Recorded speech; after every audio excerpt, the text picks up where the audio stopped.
so now we're still on the revenue and financing policy, and we're up to Ashburton Art Gallery and Museum. Thanks, Richard. And in terms of revenue and financing policy, this activity is a very close cousin to the library activity. In terms of the principles-based analysis, exactly the same.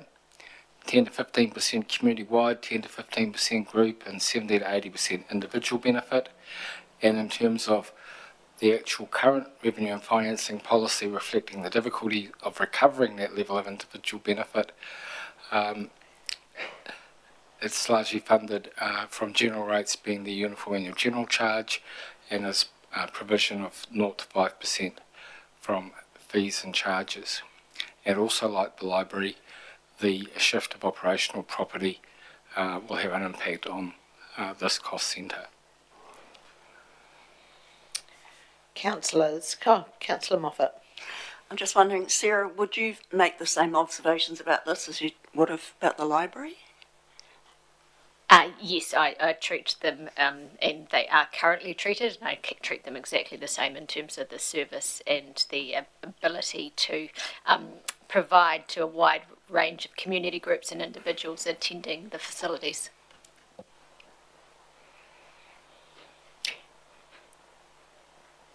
Thank you. Everyone's happy to move forward with this one as 100% community-wide benefit, similar to the library. Yep. Thank you, all five of us. Councillor Wilson. Is there any way that we can, make some income out of the facility? From the skills that are there, if it's fixing art or that sort of stuff. Is there anything that we could do that? Because obviously it's a wonderful facility, but we want to think outside the box a bit, because just saying that we're going to fund it out of rates doesn't leave them a driver to sort of think of other ways of getting revenue into it. Sarah?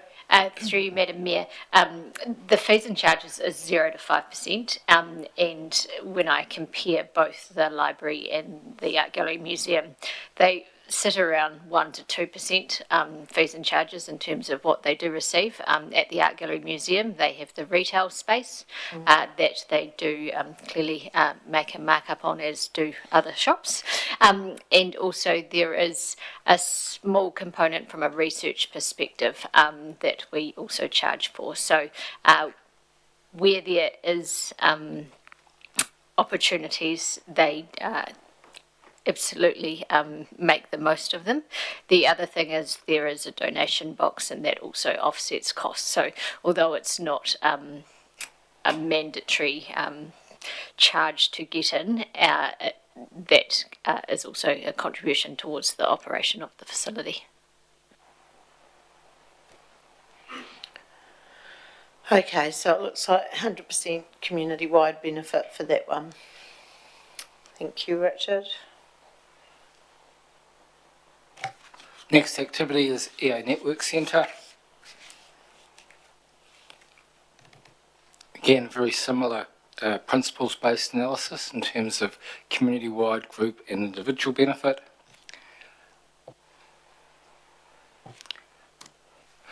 The current funding policy is 50% community-wide benefit funded from general rates, 50 to 70%. Individual benefit, 50% funded from fees and charges, 30 to 50%. The actual revenue from fees and charges in recent years has been, in fact for quite some time I believe, has been sitting at the lower end of the range, in that sort of 32 to 34% sort of area. Again, like the library and art gallery, the shift of operational property will have some impact on the costs in this cost centre. And from conversation again with Sarah, Timaru are planning a new facility. Waitaki recently opened one, so the potential revenue boost from getting tournaments and that sort of thing is probably going to take a little bit of a dent in the in the short term. Happy to answer questions. Thank you. And I guess this has been an interesting one in the past where we've talked about fees and charges, and if you do put the fees up too high, then you risk people not using the, not coming for a swim or not using the stadium.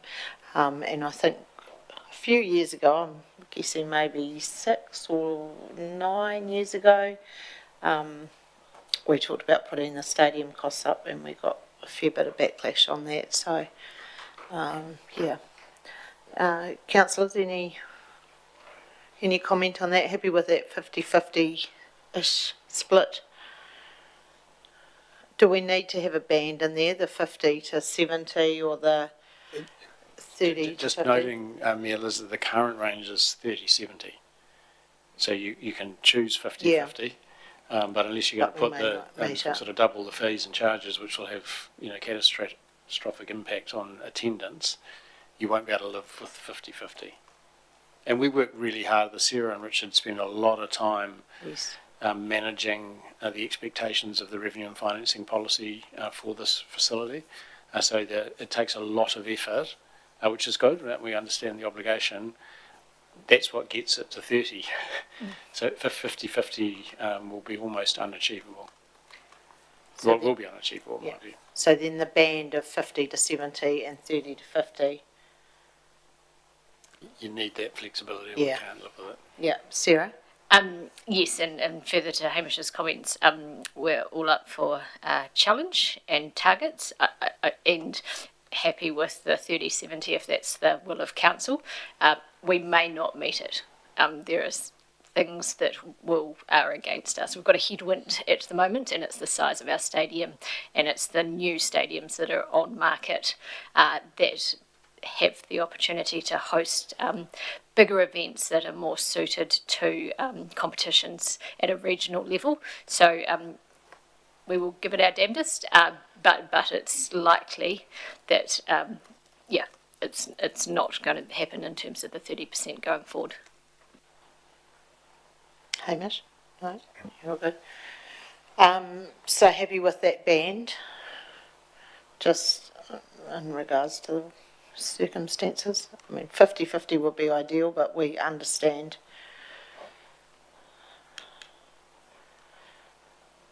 And alternative funding, that would be good in an ideal world, but I'm not quite sure what or how or... Councillor Moffat. Just for my own clarity, I know it's the naming EA Network Centre. Are there other sponsorship opportunities? We have a range of other products available in the market. One of the things that happened when the stadium was built, a number of both individuals and corporates contributed a sum of money in order to meet a target, I think, of $5 million from the community, and then council committed the rest. And then that was amortised over the 10 years, and they get their name on a particular part of the stadium generally. A lot of those 10-year ones are just at the point of expiring now, and we're in the process of renewing some, and we've had commitments from the likes of the Carr Family Trust, ACL have reconfirmed. We've got some more work to do, but they are recommitting. EA Networks was a 15-year sponsorship arrangement for the naming rights, so that comes up, in the next 3 to 4 years for discussion with them.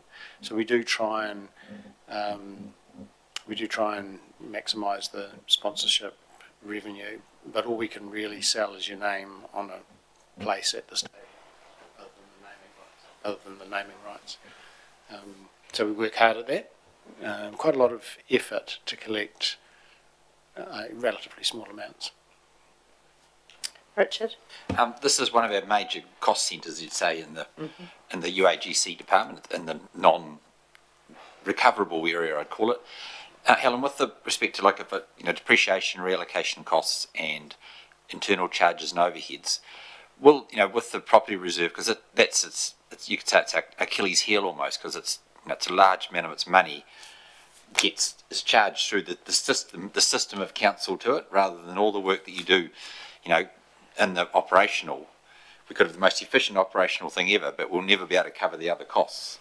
So would that be some of the work that we do going forward, looking at, because some of these buildings, to say they're a commercial building, you can never look at them commercially because they'd never stack up. So whereas if you looked at a rental on South Street, that's quite a different thing. That's where I think these two should be separated off to display that.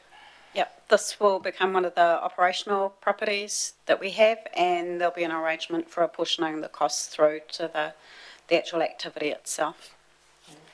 And again, if that split is made the same conversation as the library, then you'll find the rates need for this facility goes up, and that will build up the property reserve. And then you have choices about transferring property reserve money back to support such things, but at the moment, things like the debt is being funded automatically out of the property reserve, and if you split it off, you're going to find the costs of the facilities will increase, and if they're fully funded, that will go to the property reserve. Councillor Ellis. Thank you. I understand we need to live with this scenario, but I'm not going to say I'm happy about it. Way back early on, a lot of controversy around council putting a gym in there, and the main reason for that was to try and offset some of this cost to the ratepayer by the gym making a profit and reducing the as I say, the overall cost to the ratepayer. But we're at where we're at, and we want it well used, so we're sort of stuck between a rock and a hard place. So there really is no choice but to stay as it is. Okay. Richard, next one. Okay, moving to the world of regulation, and the first activity we're talking about is alcohol licensing and gambling venue consenting.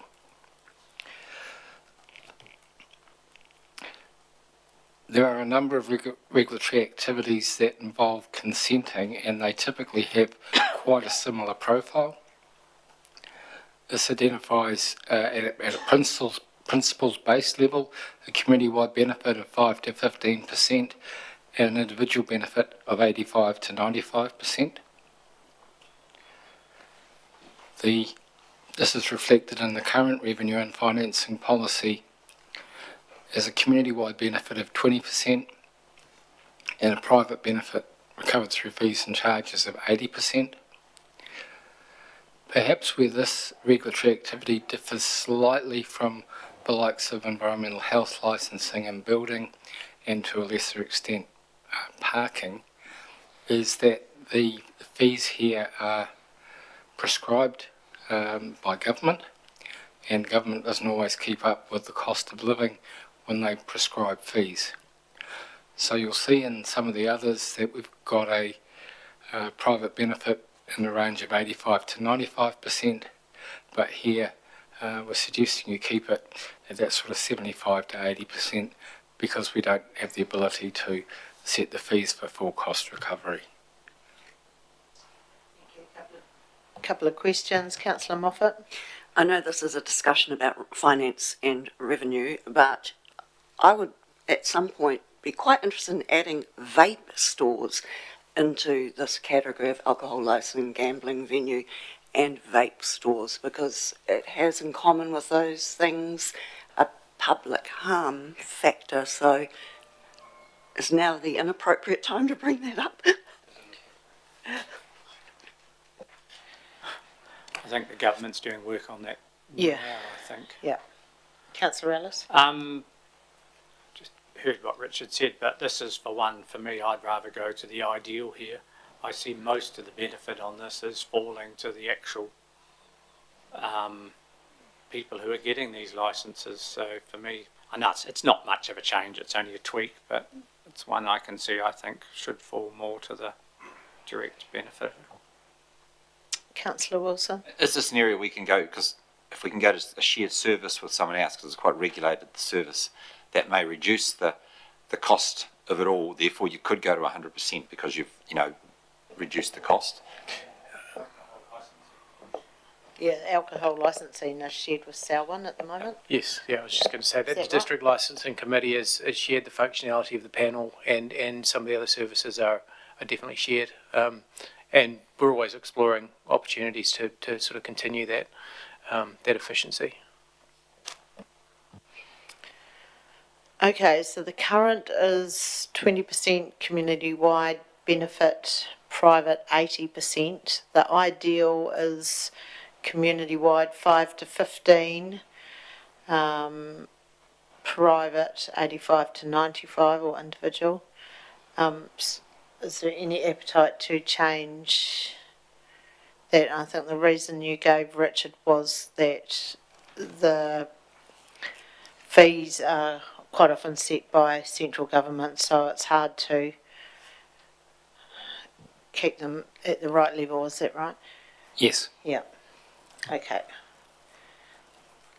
Comments, Councillor Wilson? This does feed through into we're not just talking about bars doing, we're talking about special licences and all that sort of stuff, and manager certificates. So it's keeping our community safe. We have to be careful that we don't make it too difficult for people to get their manager's licence, which does feed through into a lot of non-profit organisations more so than anything, because we want as many managers licensed in every reserve club and that we can, because that makes for a safer environment. So.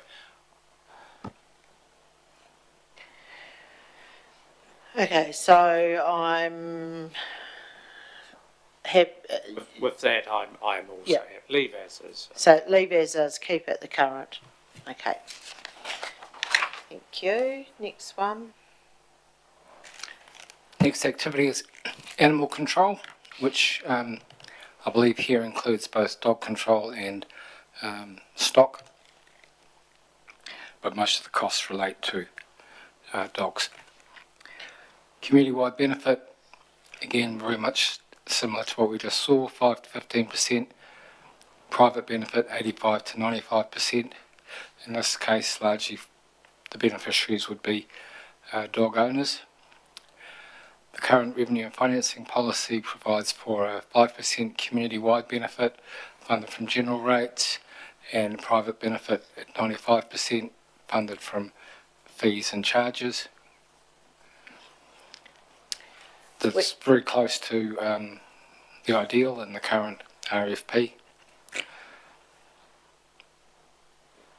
Yeah, and we set these, the fees are not, Yes.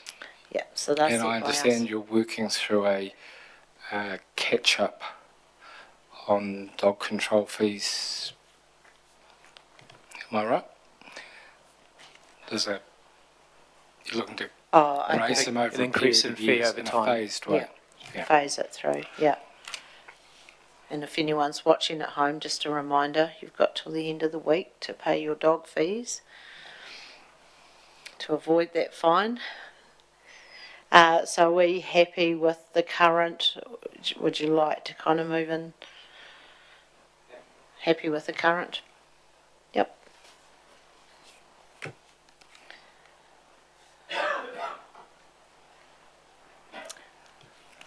Next activity is district planning, and this is really the consenting side of district planning, including the provision of land information memoranda, which is done through the planning team. So again, consenting and the issue of limbs is very much a private benefit that goes to the person who obtains the consent or the person who buys the limb.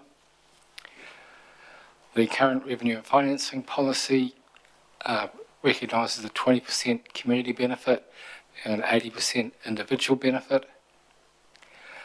Given that Council has done some work to review the level of consenting charges by comparison with other councils and bringing land information memorandums into the same activity, officers are expecting that we will get close to 100% recovery in this cost centre. Should also add that when we also put private plan changes through the district planning consenting cost centre, so all of the revenue associated with district planning comes through here, which is another reason why we believe it can be much closer to 100% recovery. Yes. Could I just ask a question perhaps of Ian? Is this the cost centre that will carry our obligations to spatial planning? No? Wrong? No, it is not. This is the planning function is divided into two. It has what's called the district plan function at the moment, which will be coming up in a minute, and then this one, which has been separated out to basically be fully cost recoverable, as has just been said. Okay, thank you. So we've got the ideal there, which is community-wide 5 to 15, private 85 to 95, and we've got the current, which is 2080. So would you like to? Oh, with the note there, Yeah. I would think we should move to the ideal. Yep, makes sense. Anyone else got any comments on that? The 5 to 15 band for community-wide and 85 to 95 band for the individual. Happy with that? Yep, good. Ian just referred to the two parts to district planning, and this is the second part, the policy and development side of things, which includes obviously your district plan reviews, any council plan changes, and new activities like the regional spatial plan. So our principles-based analysis showed an 85 to 95% community-wide benefit. We recognised a private benefit which related to private plan changes before I discovered that the revenue actually goes to the other cost centre. And our current revenue and financing policy reflects the community-wide benefit of resource management planning and spatial planning to the whole community. Councillor Wilson? This one and the last one, this one's probably more difficult than the last one, because this one here we have to do it, and we'll do the best we can for the community, and if the community want to have lots of input and, you know, push back very hard against it, so it'll cost more money, and that's out of our control almost. But the last one, just planning and resource consents, we do have a monopoly in that space, and everybody has to come to us, so we need to be thinking how we can reduce costs in that department, not just putting our fees up each year saying we've got to do it, we've got to do it. If that's shared services, if that's streamlining, if that's more efficiency, we need to do that. That is one that's we are a monopoly. We're the only ones that can do it, and we charge what we like. Whereas this one, the community has its, We agree, and we are very conscious of the cost and try and be as efficient as possible. And there's been a couple of things that Ian and Brad have introduced in the last year to streamline processes, and that's a continual work in process. So we're completely aligned with that point you make. Councillor Ellis? Thank you. Within this cost centre, the overheads, did the cost of the district plan being $10 million, or I think it roughly was 12 years ago, is that form part of this, or is it just the staff and building overheads that we're trying to recover? Ian, Helen? I'm sorry. I can speak to what it used to be. I believe it was an internal loan. Was it, Helen? That it did used to come out of the 226 cost centre, which is this cost centre annually for repayment. But Helen might be able to. There's debt servicing for the district plan, a small amount of loan repayment and interest. That doesn't form part of the overheads per se. They are separate lines from the overheads. It was specific debt to develop the last version of the plan, so it definitely belonged here. I don't think it was 12 million either, Councillor. I think by rumour it's closer to 3.5. Or even less, slightly. Even less, perhaps, yeah. But there are examples of reviews done since by neighbouring councils where the number is things like $9 million to develop a district plan. Okay, so happy with, what are we going with, the current? Yep. Thank you. Okay, next one. So environmental health monitoring and enforcement. This is a lot more like district planning policy because there's really no licensing revenue associated with this activity. So this is things like investigation of notifiable diseases, noise complaints, and also responding to hazardous substances events in public places. The work on that I did on the principles-based analysis was based on a misunderstanding of what was actually involved in this activity.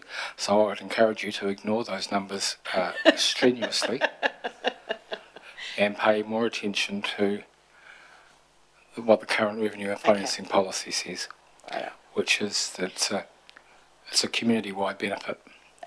There is often, when you're enforcing things, an opportunity through penalties or fees and charges to collect some revenue, but having had a job a lot like Ian's, I can tell you that it costs about $10 for every dollar you get back to go through district court processes in regulatory matters, and you need to have a really good reason to want to invest because the returns are awful. So we'll keep this at current RFP, which is community-wide benefit of 100%. Good. Yep. Flying through them. Here we go. Next one. I guess this is similar, is it? This is where the money is. This is where we grant the licences for food premises and other registered premises like hairdressers and mobile traders and so on. So 85 to 95% private benefit in the principles-based analysis, and our revenue and financing policy, very similar, 90% individual benefit, fees and charges, 10% community-wide benefit. I think if you went with that sort of 5 to 15, 85 to 95% ranges, you'd be in the right place. Okay. So happy to move to the ideal model. Yep. Thanks, Richard.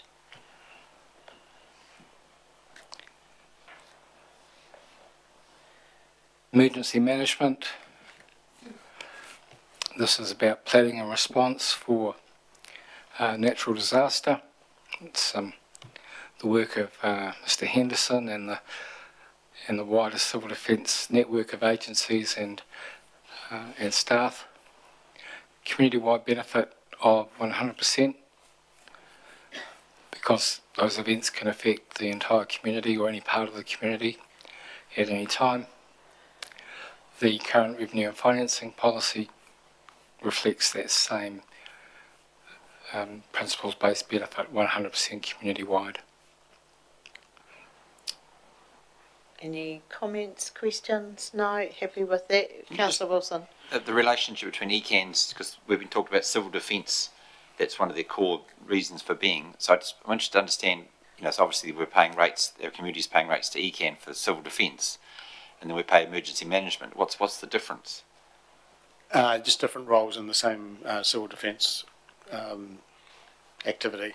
So civil defence is emergency management, there's no difference. It's just that the regional council has a coordinating role under the statute for the whole region, and district councils have obligations to manage the emergency management preparedness in its own district. So it's the same activity.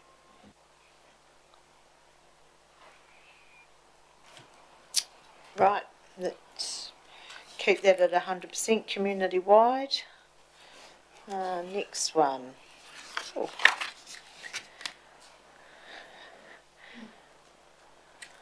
Parking. This has a degree of community-wide benefit.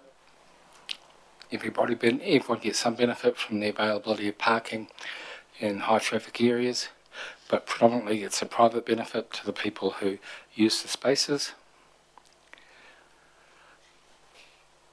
And we currently cover 100% of the costs from parking fines and a small amount of meter revenue from off-street parking.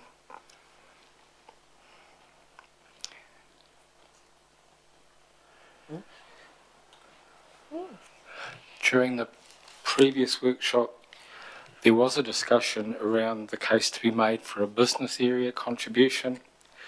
As businesses in a central business district benefit from the availability of parking, I think given the other pressures on rates, wanting to take an activity that's fully funded from fees and charges and putting some money onto rates would appear a bad fit for the sentiments I've heard in this room today and on many other occasions, but not my decision. Councillor Wilson. This activity, because of the changes in the government's parking, what they charge for overdue parking, it's in surplus by quite a large amount. Is that correct? A parking reserve. Parking reserve, which is it's a function of the revenue finance policy charging 100% for fees and charges, and the fees and charges more than cover the. We more than recover our costs, yes. Yeah, so should we be looking at the costs that are attributed to this activity rather than, because if there's a surplus from fees and charges, that money then goes to different places. And Goes to the parking reserve. yes, Which is then available for council to consider at budget time how it then utilises that money. and so some in the community would say that it's a revenue gathering facility, and the more fees and charges we can charge, the more money we have to spend elsewhere. Whereas whether we should be attributing more costs to the parking place to actually make parking better or better, for the reason it's doing. Well, we could, and more costs. It's not something I've thought a lot about. Have we put more costs in? It costs what it costs currently, but council will have the opportunity through the overhead allocation examination of considering whether parking's getting its fair share. That would be one potential way. Yes. We could seal some gravel car parks. We could spend some money in that area if we you have want. spent the money. That's the thing. We are spending money on parking areas and maintaining them and doing all this, and it's going on the roading rate, which is so roading is effectively subsidising Parking. No, but parking is part of the road. Yeah. And I'll go to Helen. She looks like she's ready to answer this. Yep, what we've seen with unpicking some of the property work is that it's much like the EA Rockefeller and EA networks, that parking isn't necessarily paying any cost for the land or the use of the property on which the parking is. So I think when we work through the overheads and the allocation of those costs, particularly through the property reserve, we will see the true costs of the activity using the assets that they are using, and that will change the underlying cost. And in the Just for the off-street parking. Yeah, not the road. Yeah. And in the past, I think the parking reserves have paid for the CBD upgrades. We had some helped, didn't pay for the whole thing, but use that money. Councillor Ellis. Thank you. So that my question was our new car park. Is the income from that going to property because property own that car park, or is it going to parking? And if it's going to parking should be paying for the land that it's using. We don't have currently an issue of deciding where the money's going. No, true. Collecting nothing. Yeah. And so the nothing is sitting in the nothing bucket. Yeah. It's not. But it's still the principle of the. There is a principle in there that Yeah. hasn't troubled us yet. Yeah. Okay. Yeah. It will. I have confidence. A lovely mural will attract more people, I'm sure. Okay, so any change to this? Happy with the private benefit of 100%? Yep. Great. Next one. Next on the list was community safety, CCTV and security, which we previously discussed, and it was agreed that these costs would be allocated to the various activities that are served by the safety patrols and the CCTV cameras. So there was no further discussion required on this today. See, no CCTV for this building here. See, there's one art gallery museum, but I see that there's cameras associated with the clock tower. Okay. I'll check with Mr. Catchpole. Sorry, yes, There's there are definitely cameras. Yeah. CCTV here, isn't there, Yeah. Ian? Yes, there are. Yeah. There are cameras in this building. Yeah, so maybe that just needs to be added if it's, yeah. And there would be some, refuse sites, you've got those as well. Yep. Right, So we discussed some issues at a workshop back in June. If any of you have any memories of June, mine are No. fading quite quickly. No. And one of those we talked about was council, which we identified in principles based having community-wide benefit of 95 to 100%. And the current revenue and financing policy provides 100%, which I would describe as a community-wide benefit rather than a group benefit. And the we noted at the time that if the Ashburton Water Management Zone Committee was to be replaced by local leadership groups, which is still a matter to be finally decided, that any of those costs would come against this activity. And my recollection is that the current revenue and financing policy was confirmed on the 9th of June, but would take the opportunity to affirm that today. On the basis that it is community benefit rather than group. On the basis that it's Our community notes benefit. have community benefit. Yeah, they do, So, I yeah. think that's just a small typo. Yeah. Any comments, questions on this? And I guess and again, the local leadership group is something that will be decided. I think it was coming to Canterbury Mayoral Forum at the end of August. It's kind of a post the shape of reform Yeah. discussion to pick back up, Yeah. depending on how How we go. outline proposals go will depend on the need Yeah. and the structure of these leadership groups. Any comments? Happy with that group benefit of 100%? Yep. Okay. It's just community benefit. Yeah, community benefit. Methven Community Board, this was also discussed in June.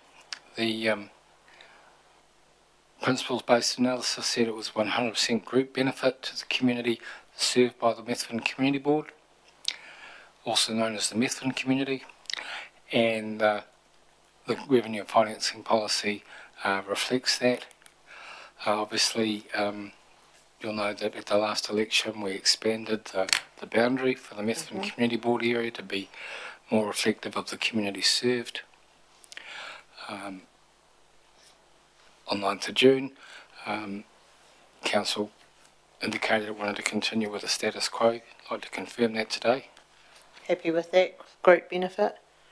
You could do a community benefit, I wouldn't mind. Joking. Hard to see, I know. No, group benefit makes a lot of sense. No other comments? No.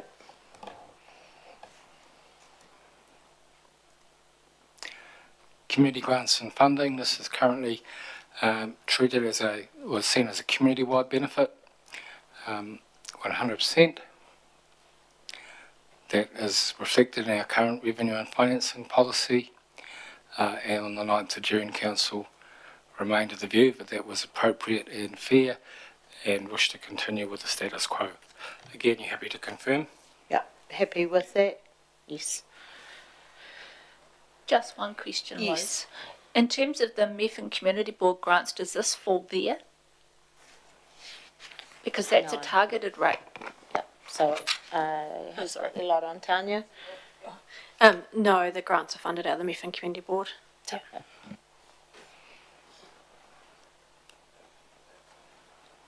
So anyone can apply for these grants, whereas the Methven Community grants or Community Board grants are quite specific.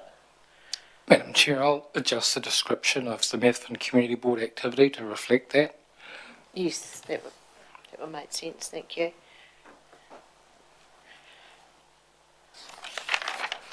Righto. Solid waste collection. So this is the curbside collection services. We identified a community-wide benefit, not 15%, a group benefit of 80 to 100%, and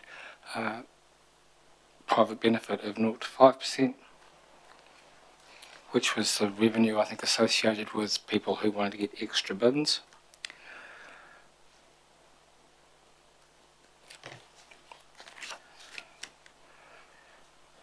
Almost disturbing when you look down from the slide to the notes in front of you and you've got your book on the wrong page. The current revenue and financing policy provides 100% group benefit. So if you get a curbside collection, you pay a targeted rate. And the people who get a collection can also get an extra bin. And so that's where some fee and charge revenue comes in. The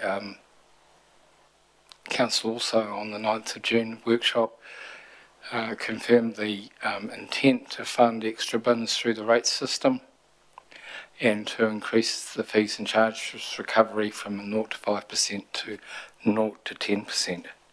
So that gave you a group benefit of 90 to 100% funded from differential targeted rates, and individual benefit 0 to 10 funded from fees and charges. Happy to confirm. So it's, so currently it's 95 to 100, 0 to 5. So we're looking at 90 to 100 and 0 to 10%. Councillor Wilson. I'd object to the 0. I think it should be low as possible because it is a straight collection. Is who, you know, the people who get their rubbish collected. Someone who doesn't get their rubbish collected at all and has to tell the town and pay for it. You can put your rubbish in the town. Yeah. But it won't be 5% of it. Fees and charges are extra bins, I think that's what we're talking about, isn't it, for people who are currently haven't got the collection? You know, solid waste collection is the trucks driving around picking it up through the contract we have with Enviro Waste. Enviro Waste. Yeah. And they do pick up some in town, do they? But There's no community benefit here being charged to other ratepayers. So the only people paying are those for whom the rubbish is being picked up. A little bit on the side is the extra bins or fines or whatever else, but it's that same group. So it's a targeted rate. Yeah.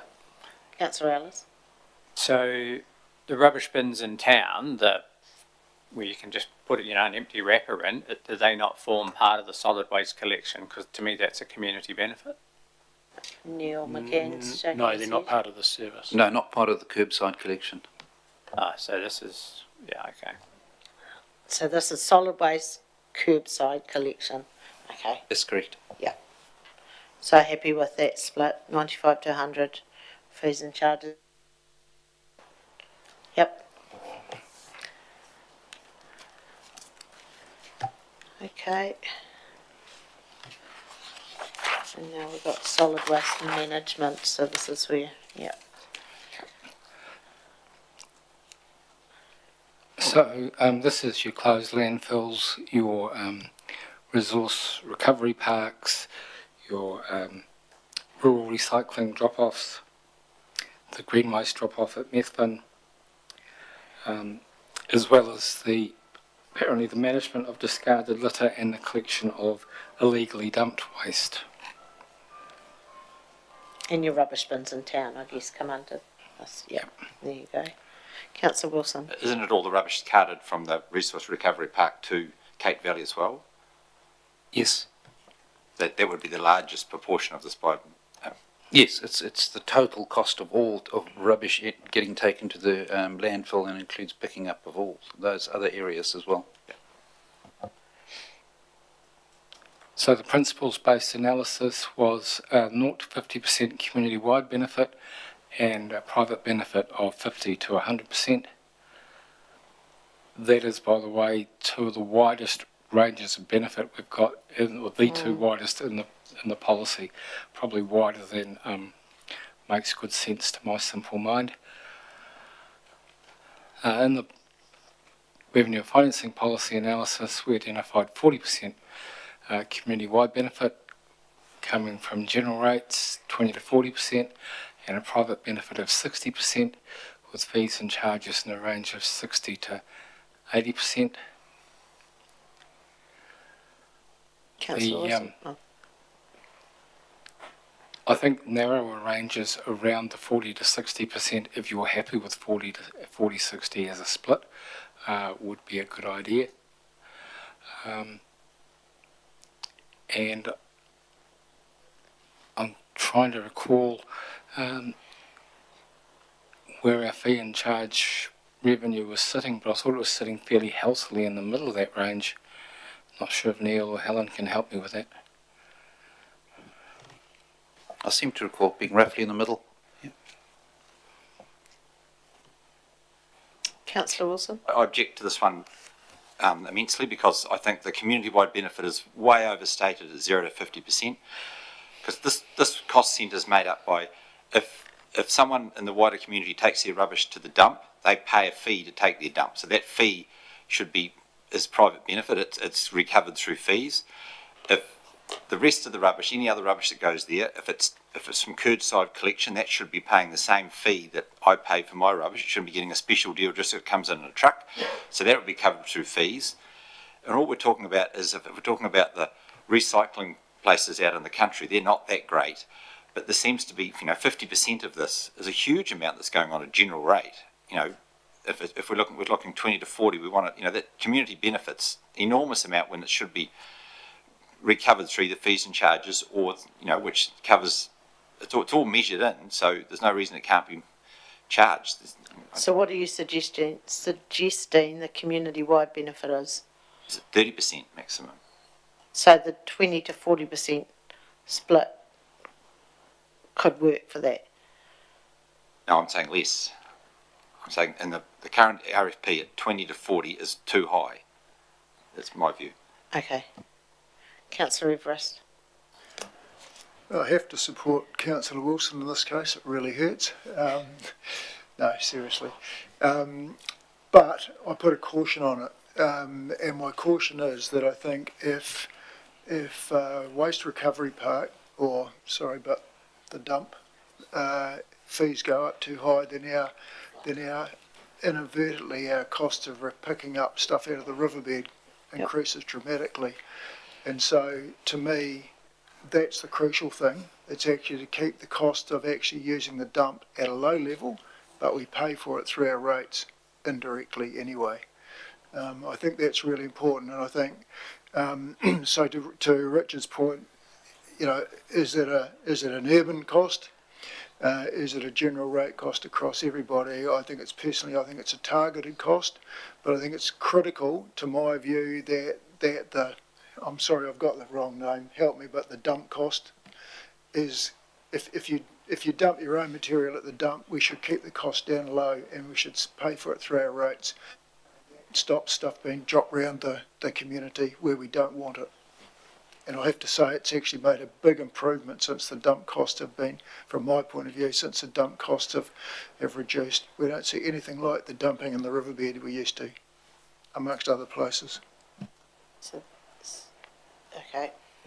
Councillor Ellis. Thank you. I support Councillor Everest in that we don't want rubbish dumped where it's convenient to people, not where it's supposed to go. But also, we have to remember there's free drop-off for whiteware and all your bottles and all those sorts of things, which anyone from wherever can use, because we want to, get things where they should be rather than holes in the ground or in the riverbed. So, I just think it's an area we need to be careful. So you're saying the private benefit should be? I'm happy with the current. At 60? 60? Yeah, not the 50. Not 50-50. Yeah. Councillor I'd just like to draw everybody's attention to the drain this is placing, because our rubbish pickup system is costing so much more, you know, with the change to green waste, all that costs us enormous amount more costs us in this cost centre. That's meant that the general rate contribution to it, which used to be quite small, is quadrupled. It's going up, you know, exponentially every year. So if we talk about a drain on, you know, general rates and all the UAGC, this cost centre is becoming quite a major one. And so we just have to be careful that we don't just say, oh, we want to make sure it's rubbish. But if you work it out, the cost of the rubbish that's not coming from the bins or coming from the fees through the gates, I'm sure if you work it out per kilo, it's enormous compared to the cost, you know, because general rate's just the other rubbish, you'd say. That's enormous. So I think we just have to be careful that we don't just keep saying, oh, well, that's fine, we want to keep it down the cost of rubbish. And there's no pushback on people that do, everybody who creates rubbish, there's no pushback on the actual cost of it. It's just the general ratepayers paying it. It's sort of, it's not attributed anywhere. So it just worries me because I've only got the earlier cost, but they went from 200,000 to 1.7 million of general rate contribution, which is a colossal amount of money that we're putting in. Helen could perhaps correct me on how much the rates contribution is to solid waste management. Where does the, like other funding come into this? So we get a rebate from Transwaste for carting the, transporting all the waste through to Cape Valley. And there's also the, so does that come in under dividends, or how does that work? Yes, we're a shareholder of Transwaste, the Cape Valley operator, So we and get their payment to us is a dividend. Yeah. But we also get a rebate for the transportation. I mean, I sit on that landfill committee, and depending on distribution payment, yes. yeah, there was a distribution payment, and so that we were transporting our waste so many k's. So it was a formula that was worked out. It was a cost equalisation Yeah, methodology. yeah. So everyone paid the same for travel, even if they had to go shorter or longer distances. But there was a rebate that came Yes. through, because I remember it would come Yeah, I think through. I think it's called an equalisation because we Yeah. travel further than the Yes. rest of the Canterbury It councils. was only us and possibly Selwyn that got that, or Waimakere. Yeah, it's for the extra distance travelled, and it's to Yeah. compensate. Yeah. And it's called an equalisation payment or something. It does come in as revenue. We're just checking to see where it goes. Yeah. And then the other revenue is the actual waste levy, isn't it?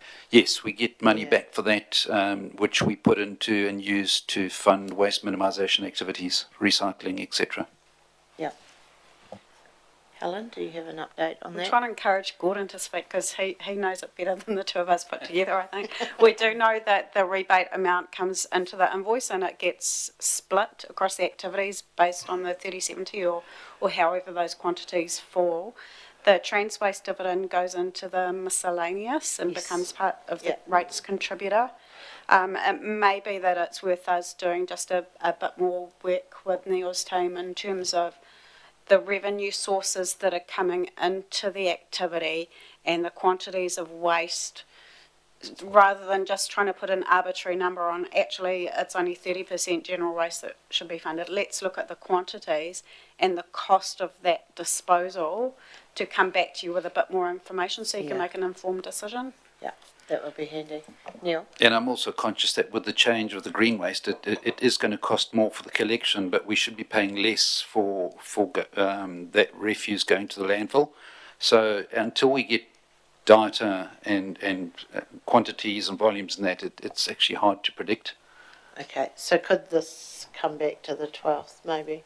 Or, Well, I don't know that we'll have a great deal more data on the 12th. I think when we developed the annual plan, we said we've made the best estimates based on other councils who have a green waste collection and when they introduced it and what the behaviour of the curbside collection was, and that we really need to get started and have some data before we can, make some really evidence-based change. That this is based on the best we've got before we actually start the service.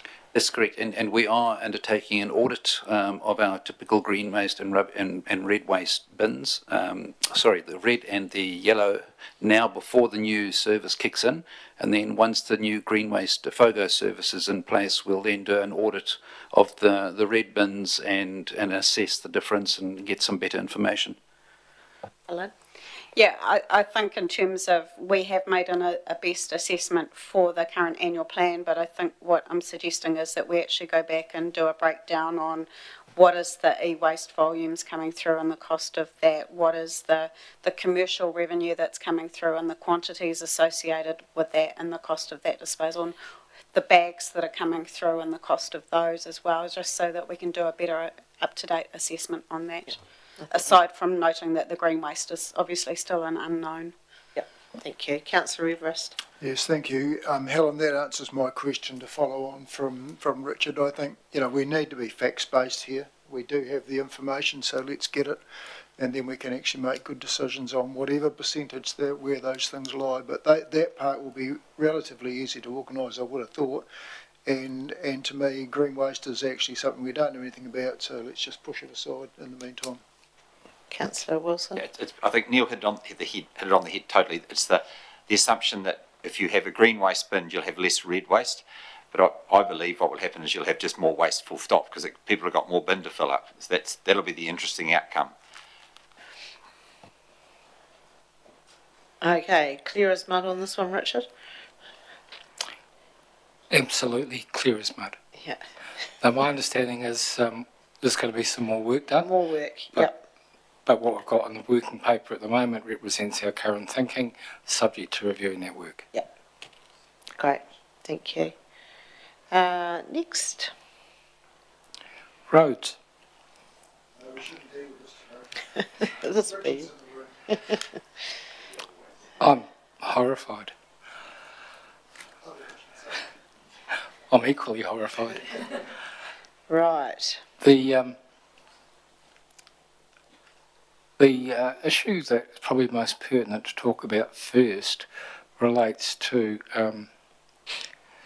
whether footpaths are to be included with roads. And so it's at the previous workshop there was a conversation that council wanted to consider bringing footpaths and cycleways into the roading activity. And until you decide really whether you want to go that way, it's a bit moot discussing benefits.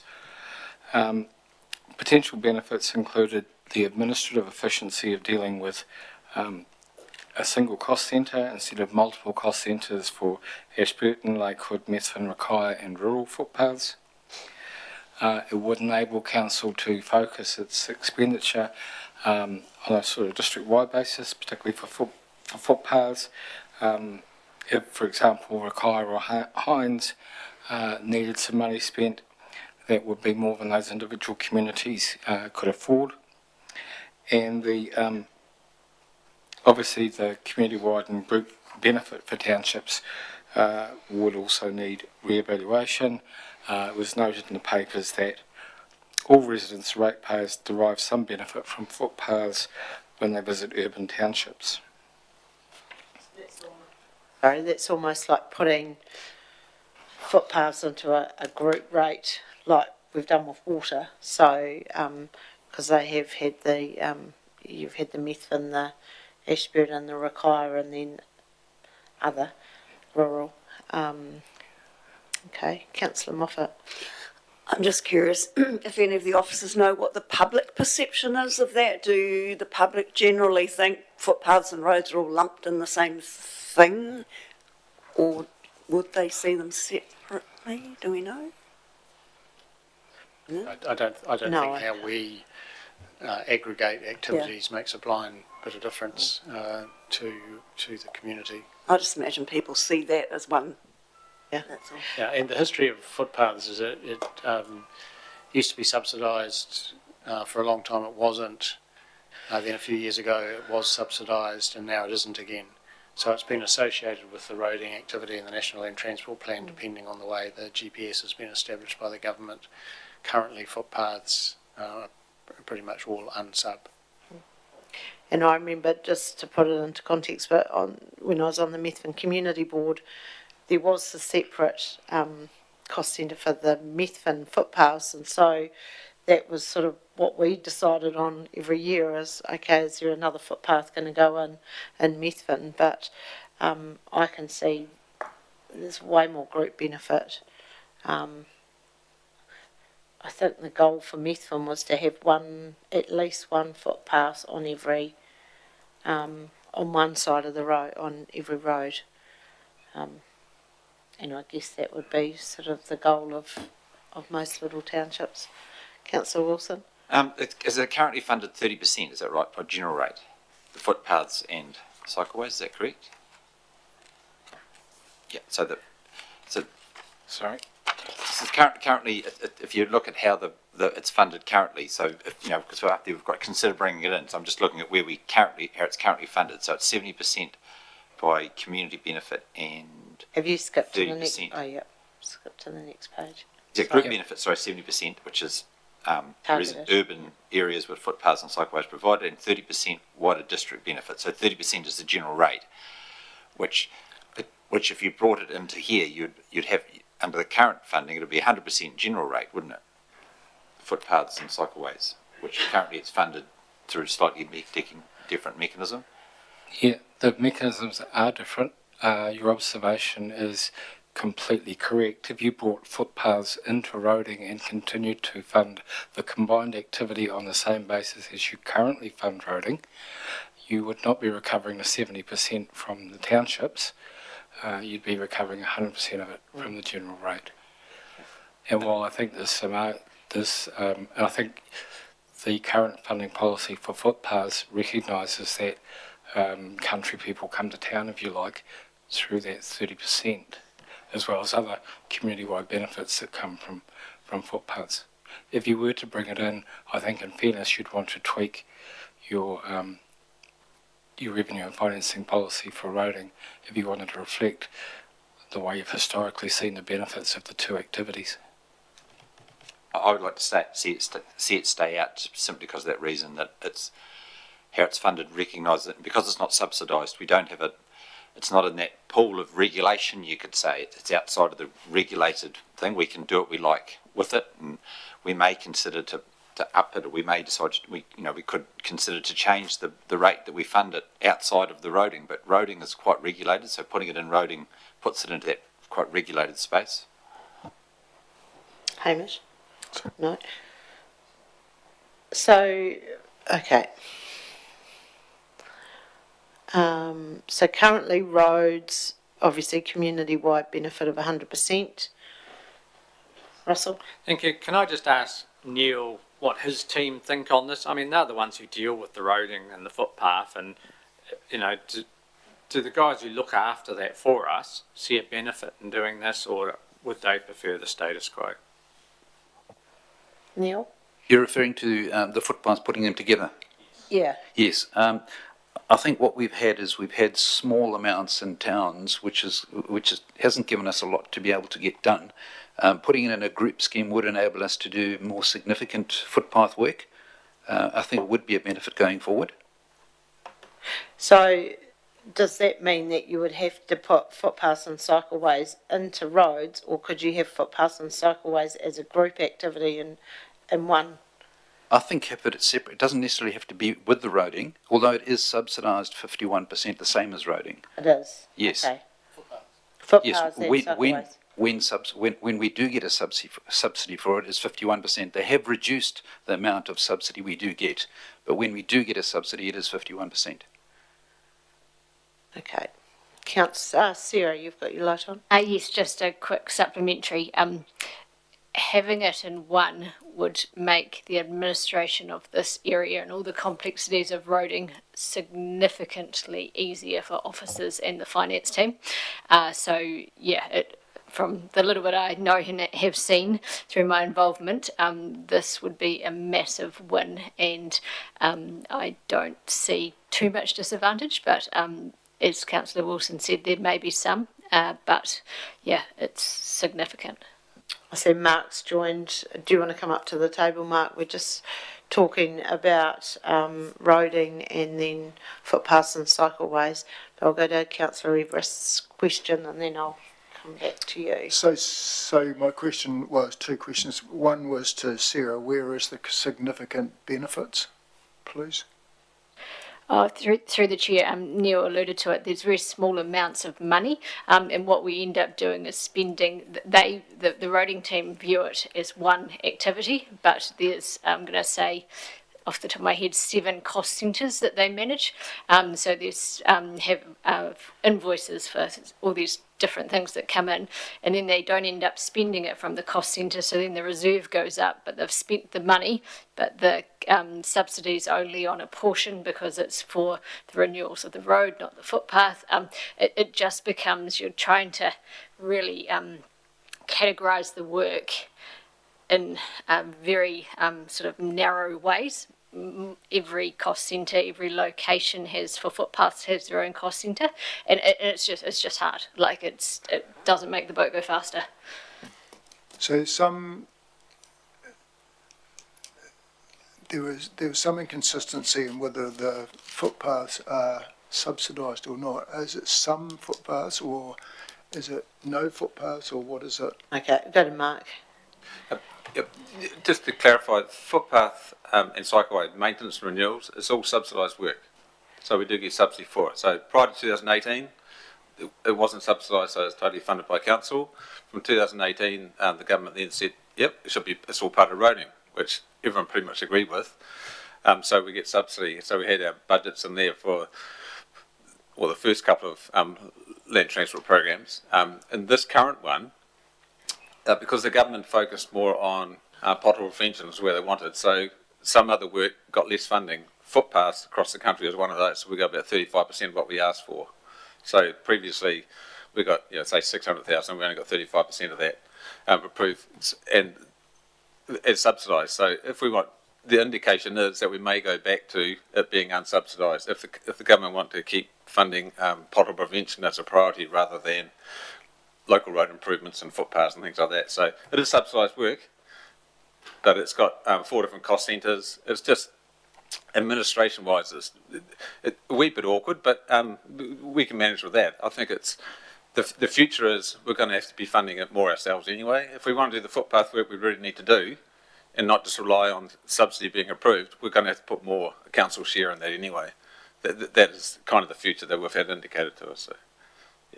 It kind of makes sense for it all to be an under roading from a roading, because we manage it the same as we do every other work category. If it's sealed pavement maintenance, unsealed maintenance, whatever, it's just another work category for the team working on it, rather than having 4 different cost centres. It doesn't make it that much harder. You just got to look in different places to get the information. That's all. But in terms of our program that's approved by NZTA, it's just a work category with a total footpath maintenance and footpath renewals. I guess it comes down to a management issue, but from my perspective, I'd want to know what's spent on roads and what's spent on footpaths. And if this clouds that issue, then I don't think we're actually going forward. Councillor Wilson? Yeah, what I heard then was that there's not enough money to spend on footpaths. So if we put it in roading, we can find more money to spend on footpaths. So obviously that comes at a detriment to other parts. But if we have it in one space, and if the funding subsidisation changes, that space will have less money. Therefore, as a council, we'd have to identify that and may have to put more money into it from unsubsidised. So that's a good outcome. And if I use an example that requires footpaths, you don't have enough money allocated there, and you want to do some. So instead of doing 10 metres, you want to do 50 metres or 100 metres because that's a good way. We should have that. All the footpaths should be in one area, and then it's up to. There should be a mechanism that works out what's the most important, so that we can then use all our resources in one place or another place or whatever. That's where I would see the benefit could be, because then that Neil's and Mark's expertise saying, well, that footpath's the most important one, therefore we should do that now, rather than it saying we can do bit here, bit here, bit there, bit there. But putting in roading, that just to me clouds the. And my big reason is that roading going forward, we may have to put more money in there. So it's easy to justify if it's going into roading. If we're going to subsidise stuff, you want to keep it a bit pooled. You don't want to have it too slushy as it was. So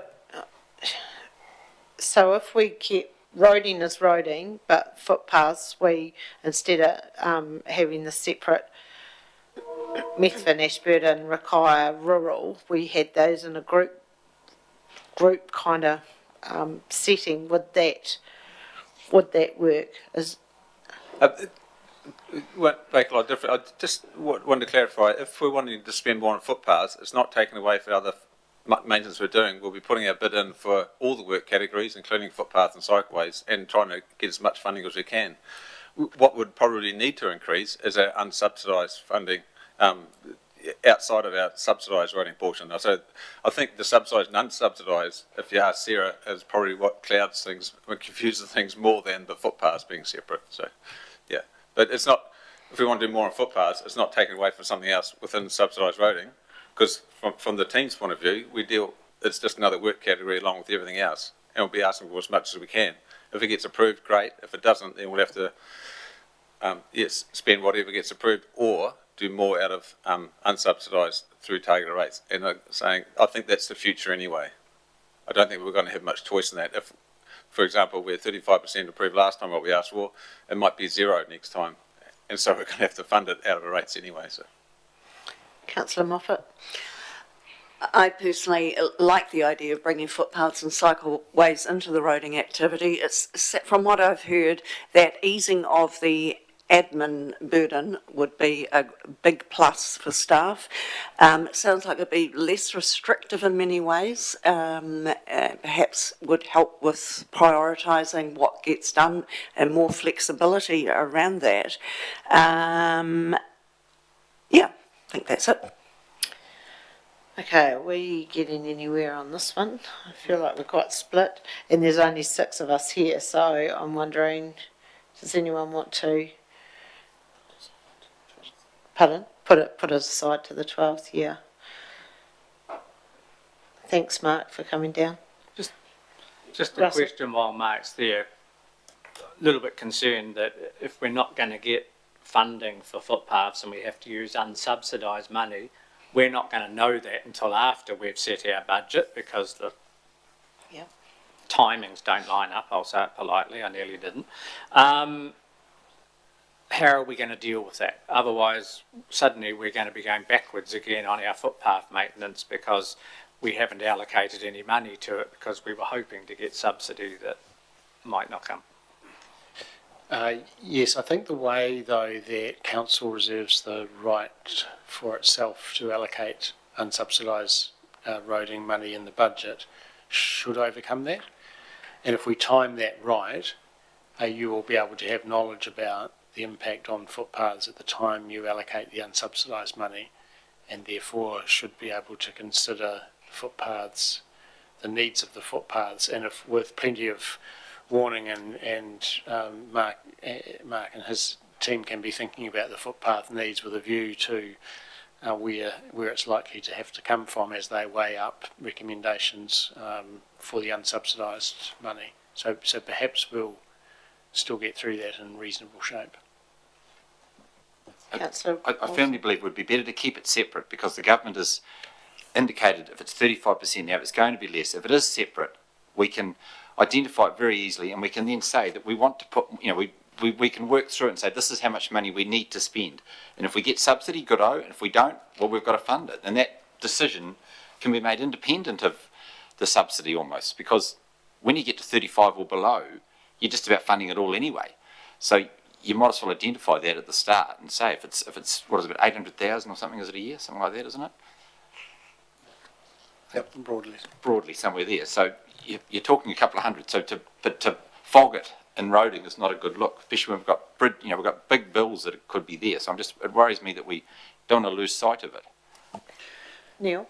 Just to raise the Allens Road footpath one that's been raised several times, we are going to put that in our request for funding, but we if it doesn't get funded, then we will have to bring it to council as part of the unsubsidised work. Yep. But we will try and get the subsidy for it. Mark? So we're talking about maintaining existing footpaths and renewing existing footpaths. New footpaths are under our low-cost, low-risk projects, so they're funded separately. So. Yep. Okay, we'll revisit roads and footpaths and cycleways on the 12th, if that's okay. Can we have a discussion just on roads, though? Because we talked about footpaths. We haven't even talked about the roading part of Okay. it, the second bridge. It'd be good to have some thought on. Let's go roads. Could I kick off? I believe that the second 2AB bridge connection should be funded the same way all roads are, because it's all part of the whole network. So it's one network, therefore it's part of the network. It's not funded separately. Any other comments on that? Just Hamish? just one, Madam Chair. One of the presumably lesser revenue and finance policy issue, but the capital cost of that road was a matter that council has previously signalled it wants to discuss with the community, and that is, debt vis-a-vis something else. So that needs to somehow be wound into the budget implications of the work we're doing on the LTP. I don't know if it's through the revenue and financing policy, Richard, perhaps it isn't, but somewhere in the process that we need to turn our mind to how we're going to frame up the question of the actual funding of the capital cost of that piece of new road. Councillor Everest. So coming back to Richard's comment, what does that mean, Richard? Leaving it the same, I guess, is the question I've got. I want to understand where you're coming from. Well, my belief is that if we, to the CEO, his comment on the bridge, if we have to borrow the money, well, we've got to pay it back and pay the interest, and that's a cost to roading. And so I'm trying to prepare myself for the next long-term plan where the roading costs will substantially increase, because they went down in the last annual plan because it was the third year of the thing, which masks some of our rates increase. So we are facing an increase in roading anyway. So I'm trying to signal to the community that roading is going to cost more because we've got a bridge to pay for, and we've got the maintenance, which will go up. It has to go up, otherwise we're not going to be doing as much. Therefore, keeping it clean as roads is more important than the community can see that it's roading we're charging for. And I believe the rural community will actually be willing to pay for the roading if they can see that it is roading. It's not masking a whole lot of other costs. So it's a way of signalling, getting a part of the community to pay for it. But by putting the bridge in there, they can see that there's a benefit to the town, can see there's a benefit from it as well. So, Hamish? The request that council makes to the National Land Transport Fund won't be known at the time you have to adopt the LTP. So the same old problem exists around timing, and that will manifest itself as you will make some calls as to what you wish to request. You will put a roading budget in the LTP to reflect that request. If that request is not granted, and we all know there's immense pressure on the National Fund from declining road user charges and fuel tax, etc., then you'll be left with the situation where the amount that you may request that's over and above what is granted, essentially that the council share of that becomes part of whatever unsubsidised roading you wish to include in the budget, and that's what happened with the money last time. And the implications for council are that it will have no impact on the rate increase over compared to what you requested, because it's the same council contribution, but you'll get round about half the work done for that chunk of money, because it's not matched by a subsidy. So that's the way the mismatched timing will almost certainly play out again for this LTP. Richard? Yeah, I am picking up the earlier comment that council's made a commitment to have a conversation with the community about the funding of the second Ashburton Bridge. That could be treated as a major issue for the LTP, and it probably is of a scale that it should be treated in that way, or it could be treated as an issue within the revenue and financing policy. Whatever you take out as your proposal in the LTP, it needs to be consistent across the two documents. And if it is a major matter, then you're not only going to have to take out a proposal, you're going to need to show the community some options. So I think it's really helpful to the conversation that we've actually got a proposal on the table, but you also need to turn your mind to what other options are available to you that you might want to have a discussion with the community about. A discussion around one option tends to become a yes-no conversation, which isn't always helpful to a problem-solving bunch of people like yourselves. Yeah, and that's why council has delayed that consultation to be post the commencement of construction, because the conversation of funding is not about whether the construction happens or our commitment to it. It's simply about the funding. So the community doesn't have the choice, because of the previous work previous councils have done on this project. The community doesn't have a choice not to pay because they don't want the project. The choice is simply about how they meet the obligation to pay for the project. And now that it's started, it's very clear what the choice is being, what is being asked of the community. It's not about the project itself. It's simply how should this be funded. It does occur to me, Richard, too, that the previous council had signalled that intent. Like all decisions of previous councils, that I don't imagine this council is 100% hidebound by that if they were to consider that matter and come to a different view.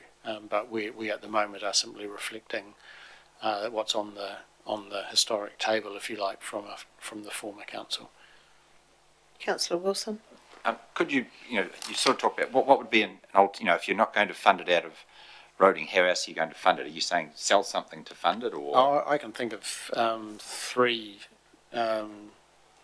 potential options. One would be debt, one would be asset sales, and one would be a monstrous great rate increase for the year you build it. I can't think of too many other options. We know we have an obligation to pay 100% of it, so there's no point in beating a track to Wellington to see if we can get some government assistance. That they're pouring their assistance into the bridge structure itself. That was the deal that the previous council struck. That's what we've got. But those three options are at least theoretically available to us. The one reason I'm quite animated on the roading one is because I look at it, because it's a matter of context and value. If I look at a capital value property in Ashburton town of 750,000, they're paying approximately, my numbers may be not quite correct now because they may be out of date, but $400 roading rate and $479 refuse rate. So they're paying more for their rubbish than they are for their roads. Whereas if I look at a rural property, which if we varied it between 9 and 16 million, which is many farms are within that thing, they're paying $5,000 to $8,000 roading rate. So that's when I say that the value of the change in the roading rate will affect rural more because of the way that the things fall. So that's where I'm putting out that the rural people will be prepared to pay more for the roading. So to split it out, you're not actually going to achieve a lot by changing it around, because how are you aren't, otherwise you're going to reduce $10 off urban or add $10 on, won't significantly change it. So that's my reasoning for it. Yep. Okay, any more discussion on roads? And we'll leave the footpaths and cycleways for now, I think. I remain a little curious as to what you might need from officers to advance this conversation around. I think we just need more people in the room for the discussion. That's my view. Thank you. And I think at some point, Madam Chair, Council needs to confirm its intent to consult on the funding, just to make sure that we're all 100% aligned and getting ready to do that, or not.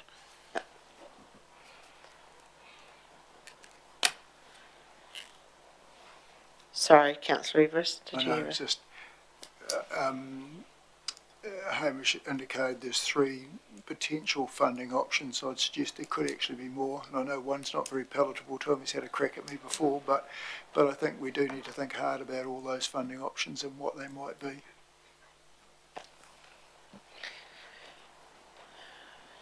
Righto, so we are going to move to drinking water. So when we last looked at this on the 9th of June, we identified it was largely a private and group benefit with a small amount of community-wide benefit. Our current revenue and financing policy is that we see it as a group benefit to those groups of consumers that are serviced by reticulated township drinking water supplies. And that group benefit is primarily recovered through targeted rates, 95 to 100%, and a small amount of fees and charges. We noted that the fees and charges, that the split range should increase to 0 to 10%, which is more reflective of what we were achieving. And we had a conversation about volumetric charge increases for high users, and that those over time should be aligning with the ordinary water rates increase.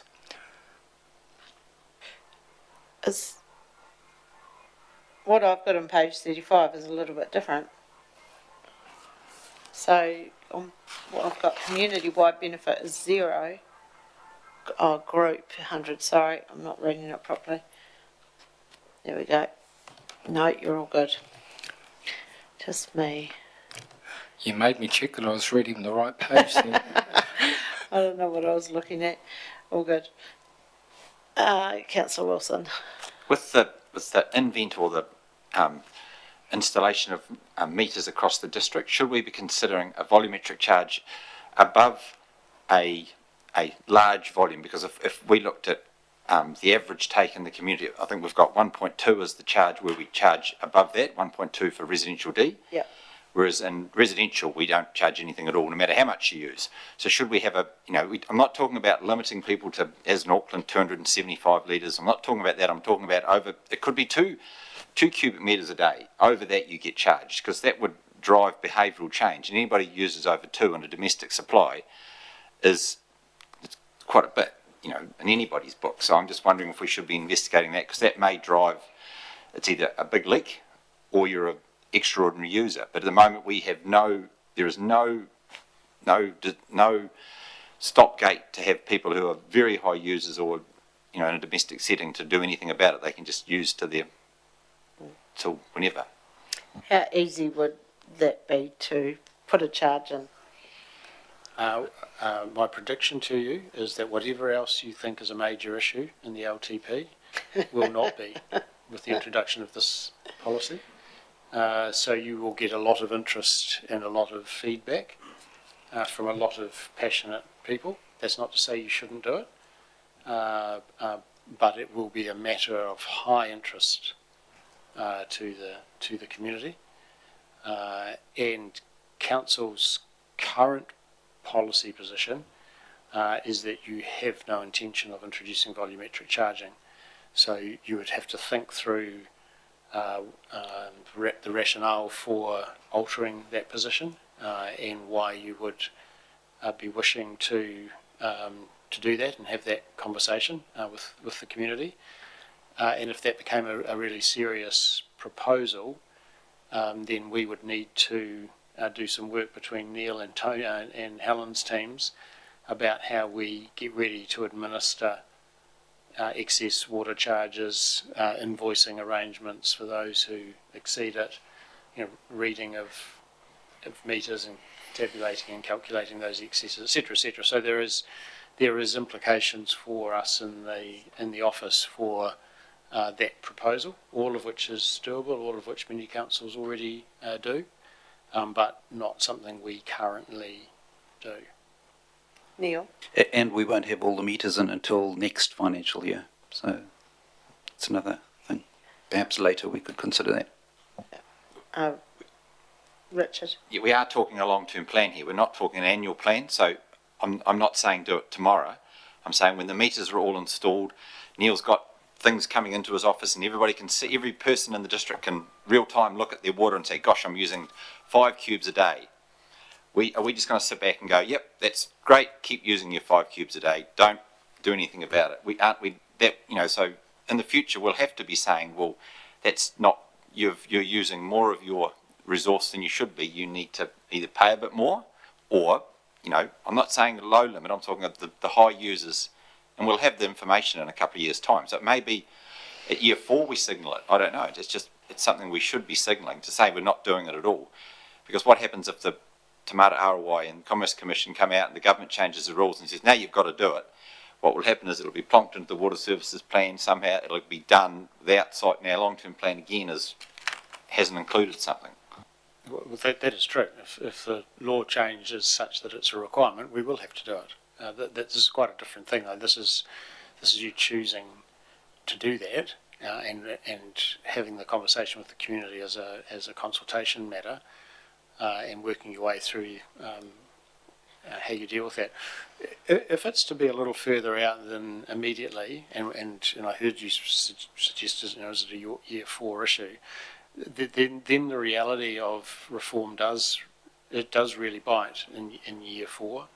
And if you think of the reform and a new council structure, it's got a lot of things to deal with, the new council. One of them is going to be a whole host of different arrangements and approaches to water. And while the most obvious is different structural mechanisms to deliver the 3 water services between CCOs and business units, one of the other matters is of course over time a harmonisation of charging, and some districts already do charge volumetrically and some don't. And so there's a rationalisation coming in this space down the track, regardless of really the signals that you send through this LTP. We've got Councillor Maxwell. Whether it's this LTP or coming soon, I think we do need to socialise the whole concept with the ratepayer, because I can't remember if it was in a Tamara Atawa document I read it or a ministerial one. They had indicated there will be charges coming in the future. It wasn't you get a choice. And I just can't think exactly where I read it, but it was quite firm in the fact that there would be water charging coming in the future. Not a time frame, but an indication it would come. So while it might not be in our long-term plan, I think we need to take some opportunity along the way to let our ratepayers know that this will come and it won't be our choice. And my last kind of comment is that's a very different conversation than bringing in volumetric charging at your choice. It's a very different conversation with your community. So, as I say, this will be the biggest issue if you want to have that conversation about volumetric charging now. Councillor Everest. Thank you. I don't see this as a volumetric charge. I mean, firstly, we've been told that we're putting these meters in to find leaks, which I have mixed views on, but I'll leave that to myself. But personally, we're actually talking about an infrastructure cost, not a cost of water. And we need to be very careful what we're actually talking about here. We're actually charging, if we chose to charge extra for the larger users, we're actually charging them for the pipes to get the water to their property. We are not charging for the water itself per se, because no one's paying for that anywhere yet. Indeed, it is a much harder argument to make, however, if you charge volumetrically than if you have a flat fee. A flat fee, you can make that argument and have a reasonable chance of winning it. Once you start charging volumetrically for water, it's much harder to say you're charging for the pipes, because now you're charging a different amount depending on how much water you use. So it is a much harder argument to make. That's not to say we shouldn't do it. I'm just trying to point out the way the discussion is likely to pan out. Councillor Ellis. Thank you. We do have a template though, because businesses are on this. They get a certain usage they can use, and then for many years we posted a bill that said you owed 0 cents because you hadn't used any water. So there is a template there for that, because that didn't trigger until you got to a certain point. I agree. I'm actually not scared of this. Everyone's entitled to their free water. It's those who are abusing the system is all that we're looking at charging. It's no different. You can park in town free of charge for X amount of time. You go over that, you get a ticket. It's a very similar thing. And people get upset by getting those tickets too for staying in their car parks too long. But that's just the way the world is. But Richard's right. We're not doing it year 1, year 2. It'll be, and things will change by the come. It's just a signal we're sending to our community that we want them, when these meters are installed, to look at what they're using, and maybe for some people it will help them change their mindset and what they do. But water's a precious resource, and it shouldn't be wasted.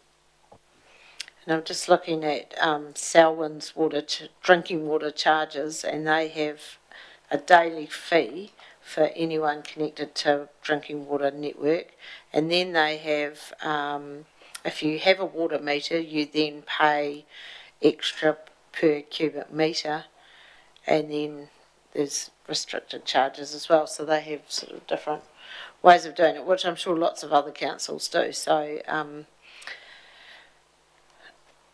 not, I think for this revenue and financing policy, are we happy with group benefit at the moment, or do you want to, because this is obviously for the next 3 years,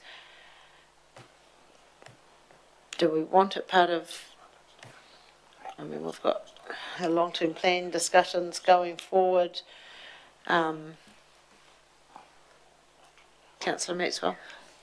Given this is for the next 3 years, so we could potentially adopt this now for the next 3 years, but indicate something through the long-term plan for year 4 onwards? No, you can certainly do that, but remembering you don't just consult the community on things in the first 3 years. So you're going to have the same conversation if it's in year 4 or beyond than if it was next year. So that doesn't change the consultation with the community. This number would sit for the next 3 years. Yes. Yeah, that would be part of the information flow. But what I'm saying is the consultation is not just about the first 3 years. Yeah.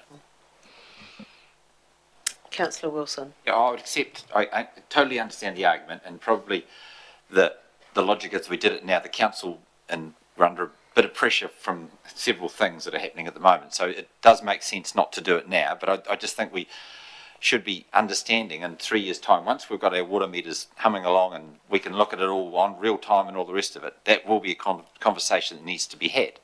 So it needs to be flagged, but it may not, it may not be a wise decision to try and do it in this long-term plan, just because it would may cause too much chaos. And as Hamish mentioned, there's so many other factors like the simplifying local government form. We don't know where that will land us. With our water, we're standalone at the moment, but that may not be forever. So there's quite a few other factors to add to this. Councillor Everest. Why don't we just open up the fees and charges from a 0 to 5 to a 0 to 15, which actually makes a signal? So at the moment, the group benefit's 100, with fees and charges 0 to 5%. Councillor Wilson. Fees and charges are only paid, they aren't paid by everybody, they're only paid by residential D and commercial, is that correct? Yeah. So it's actually the group that are paying, full stop. And so the ones that aren't paying anything. So if you're a residential C, you can water for all you like, but if you're a residential D next door, you pay. That's the anomaly in it. That's the current. So if you up fees and charges, you're only actually hitting the people that are paying already. You're not actually hitting anybody else. That's the current rule, but my point was that it does open up the opportunity to charge down the track if we needed to do that and if there was overuse. So yes, that's where the fees and charges currently sit. That's not to say that it wouldn't sit anywhere else once we've got water meters in. And I agree. I think, however, the signal to the community is far too subtle. I don't think, honestly, changing the band in that way, it might set us up for that conversation in the future, but I don't think you'd be sending the community a signal or be socialising the idea. You'd have to be talking about it much more directly with them for it to, register and resonate and have that kind of conversation. It would open the policy up to allow it, that is true, but I don't think you would end up having the conversation with the community properly just because of that little signal. Okay, so for this revenue and finance policy, we'll keep as group benefit of 100%. Happy with that? No? Any yeses? Yeah. Okay. And now we've got wastewater, which is really not.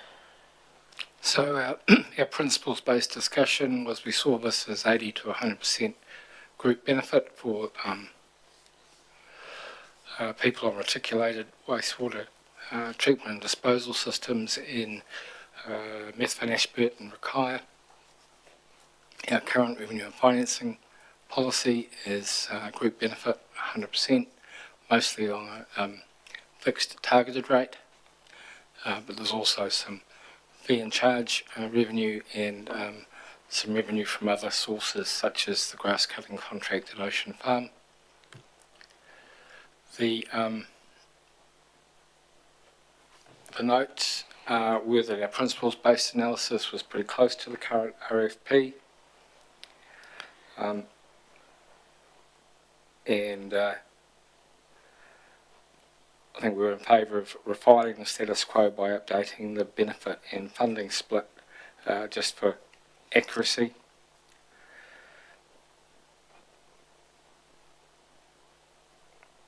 And noting the case to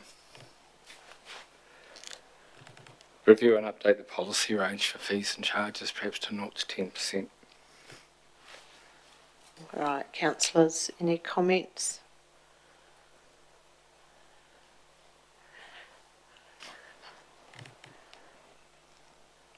So keep with the current or look at the ideal?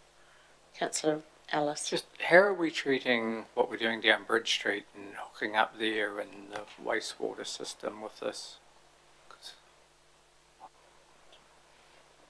I'm sorry, maybe a reframing of the question. With the connecting up with the freezing works into our... Oh, AMP's trade waste agreement. Neil might be able to give an update where that's currently at. Yeah, that's all still programmed to be done by June, July next year. The connecting up and the building of the MBBR treatment plant, package treatment plant. So that falls in this cost centre and it will meet all these, is that where that lies or not? Is that other source of revenue? No. That they're making a big capital contribution Yes. to the infrastructure. I'm not sure what the ongoing arrangement is for operating fees. No, Obviously trade waste. Yeah, I can confirm. Yeah, trade waste. It'll be trade waste for that. But not wastewater? Not wastewater. Yep. Okay. Okay. Right, so current or ideal on this one?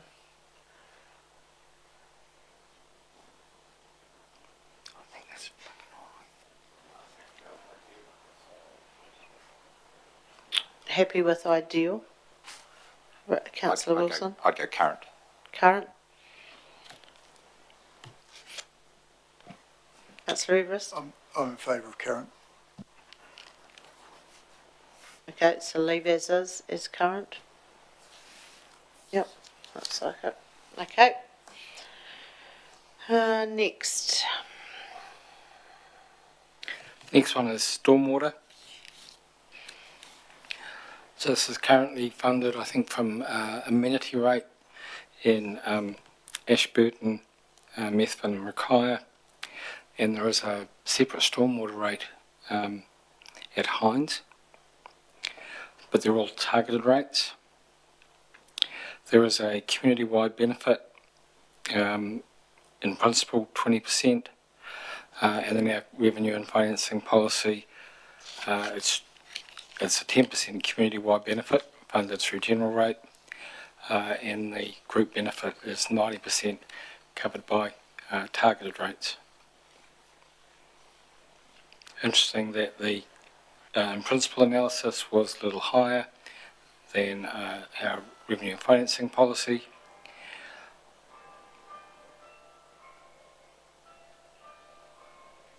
So you might want to consider whether you're comfortable with a community-wide benefit at 10% or whether it should be perhaps in a range of 10 to 20. The other thing I would note is that the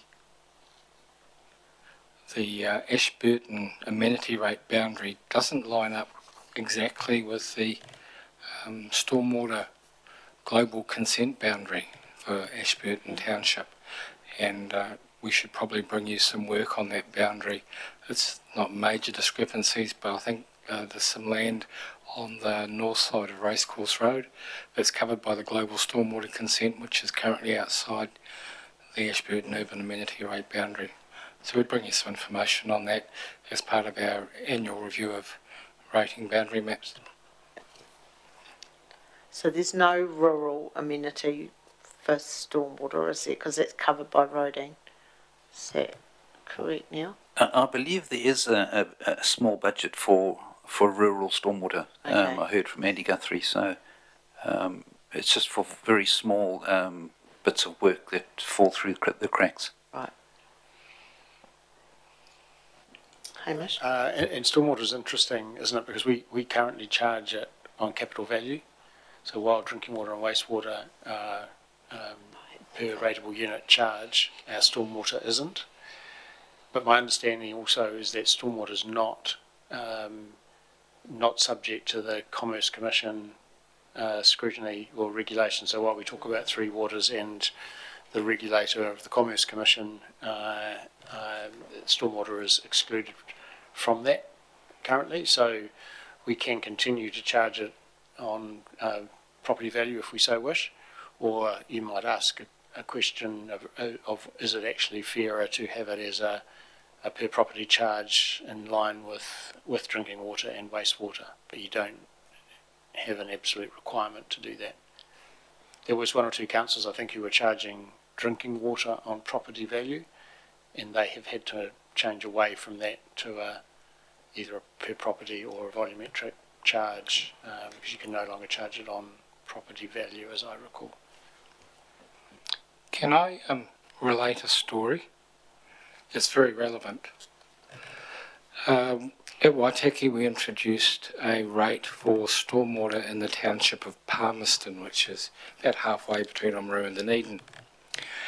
And my then colleagues, they looked at it, and what they found was that there was quite a tidy relationship between capital value and impervious surface area. So if you have bare land that's just covered in grass, you soak up more water before it runs off. But if you have a residential house with a bit of lawn, and if you have a commercial property with a higher capital value again, which is mostly buildings and sealed surfaces, you have the highest amount of impervious runoff. Now, it was a long time ago. I had less grey hair and, in fact, more hair entirely. But there is, based on that anecdote at least, some reason to consider that capital value might be a better choice for stormwater than a uniform charge, and it would certainly be worth having a look at those numbers to see whether that still holds true. And that's the extent of my career limiting remarks for the day. Right, so we have got the ideal or the current. So what is, what's the feeling around this?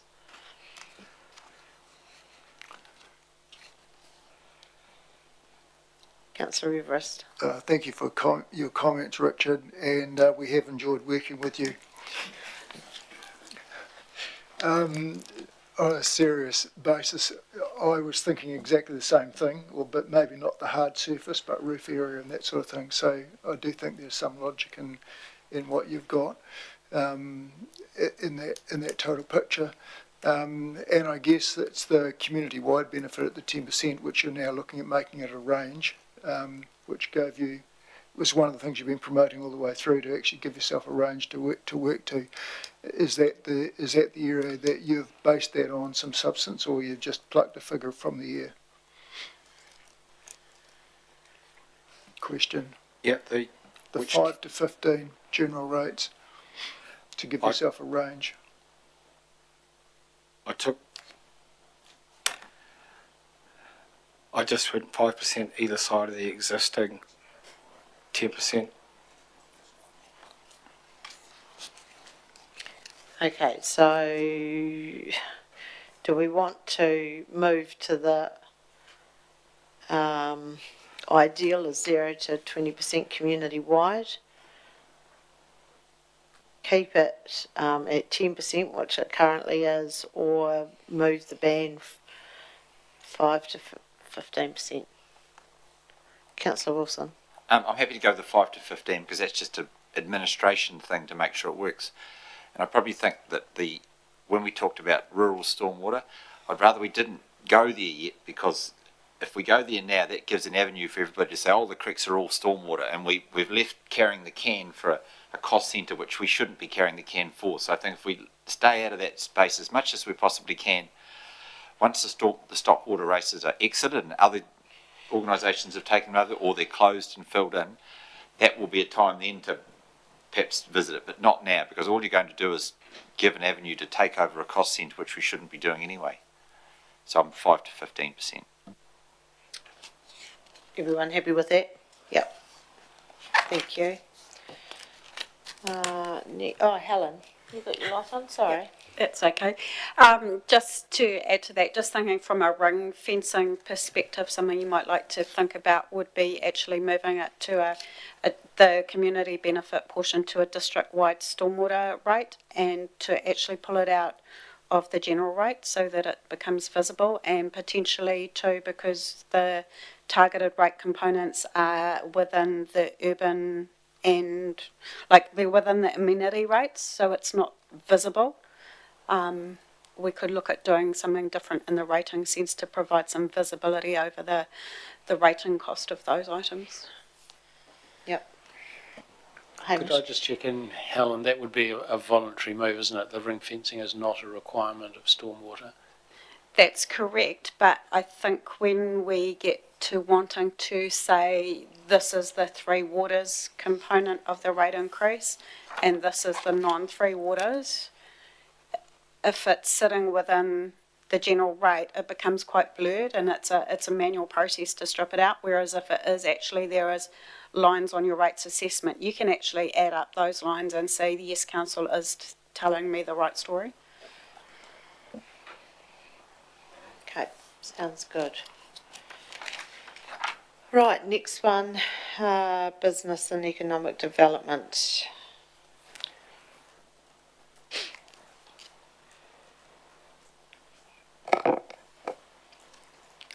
So this is the activity that includes things like the Mayor's Task Force for Jobs, local training solutions for Ashburton workforce and employers, encouraging higher foot traffic into the CBD. The principles-based analysis was sort of 65 to 80% private benefit, particularly for businesses and their employees, as well as the beneficiaries from the Mayor's Task Force for Jobs. The current revenue and financing policy looks quite different. It's a 100% community-wide benefit, funded from general rates. I'm not sure why page 38 has 20 to 40% under current RFP.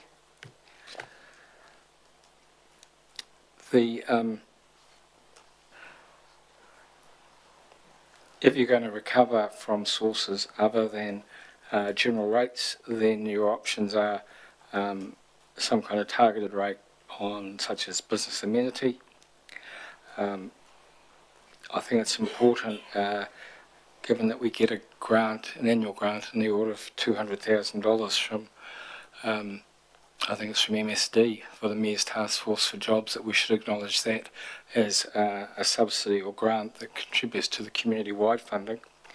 And so the question is, are you happy with the current revenue and financing policy with that acknowledgement, or do you want to see more contribution from business or anybody else? I thought the MSD, or the Mayor's Task Force for Jobs contract was paid fully by MSD, and there wasn't... It's 100% of the 100%, isn't it? Yeah.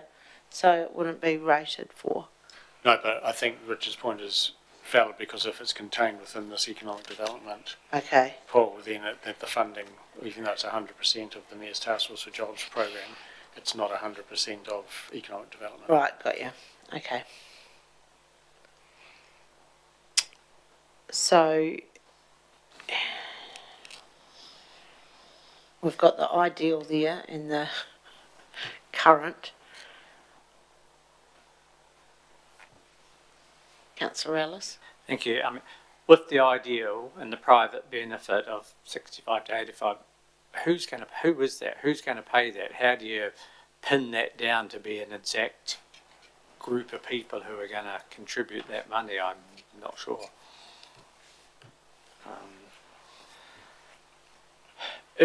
If we're going to stay in economic development, I think there's only one way we can fund it, and that's the way we currently do, and because I can't see any other model actually working.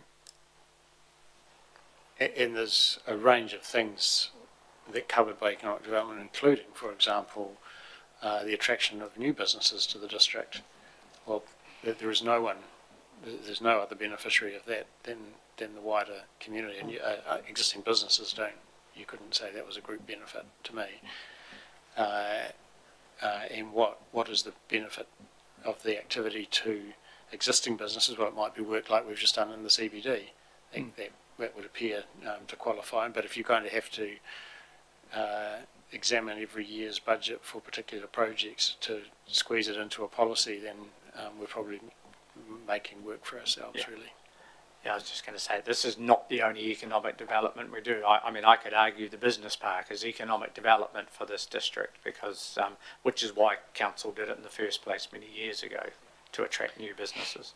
So everyone happy with the 100% community-wide benefit? Yep, makes sense, thank you. Building regulation. So we're returning here to the theme of regulatory activities that we started talking about after lunch. And this is another one of those ones. Our in principle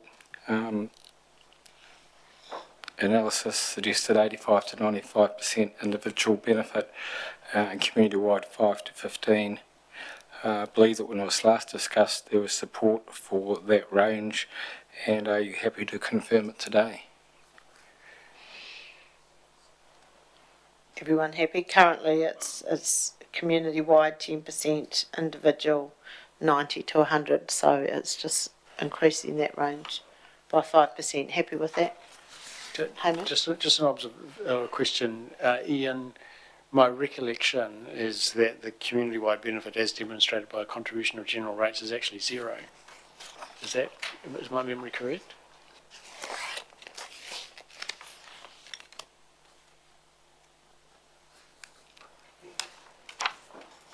Sorry, can you just perhaps rephrase that question?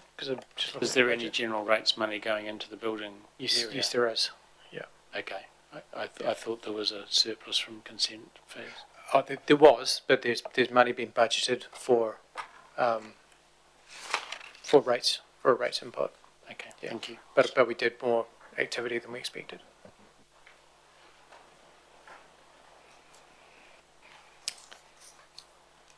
Okay, so happy with that? Probably not that happy with it. No, you're not happy? No, just because it is a regulatory service for building houses, and we're subsidising it. So does that mean that we're inefficient in charging too much? You know, our department is, because obviously the market must dictate what our costs are. So is it costing more than we're earning, or I suspect that the problem is how you accurately forecast activity against the costs that you've got. So that's why I imagine there is a small contribution from rates, because if you get your forecasting wrong, how have you been able to fund? And we have a range of arrangements in that area to try and minimise, fixed costs. We use contractors. We have fixed term employees. We have a range of methods to try and keep that exposure down to a minimum. But from time to time, if if there is a change to the forecast levels, let's say in a negative way, there will be some residual costs that will need to be funded. Would it be worth putting in 0 to 15%? Because 0, we're acknowledging that it should be self-funding, but there is times, as you've said, where things go and do and whatever, and we have to do more. Yeah, I think that makes sense. Ian? Just one more comment on that, and I don't disagree with that idea, but there is a small or proportion of the work that's done by the building team and other regulatory teams as well, which is not recoverable, which is for the public benefit, which is when somebody is looking at a house or they're coming in and they wanted to ask about doing something, which isn't actually directly chargeable. It might only take 10, 15, half an hour of staff time, or they're querying something that has come up in a limb, where there's a question about whether or not you would actually charge for that service because it is such a minor expense, but over the course of a year, it does mount up.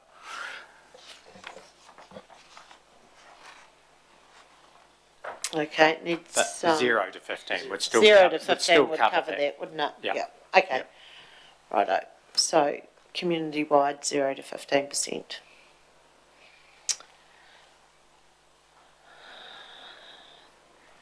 And our last one... And the last one is another one of those activities that we're still doing work on for you, and we'll be bringing that back on the 12th of August. Right. Thank you. I don't have any more slides today. Goodness. Well done. It's only taken 3 workshops to get to this stage, but we've done well. Okay, so is there anything anyone has to add, or we've done for this session? So we've got another workshop on the 12th of August where we'll come back with some of those, including the roading and the footpaths and cycleways, just because I think if we have a few more councillors here, we might get a bit more debate on that, so that would be good. Great. Thank you. Thank you, Madam Thanks, Mayor. Mark. Thank you, Richard. Is there anything to finish us off on? We're done for the day. Look at that. Thank you all.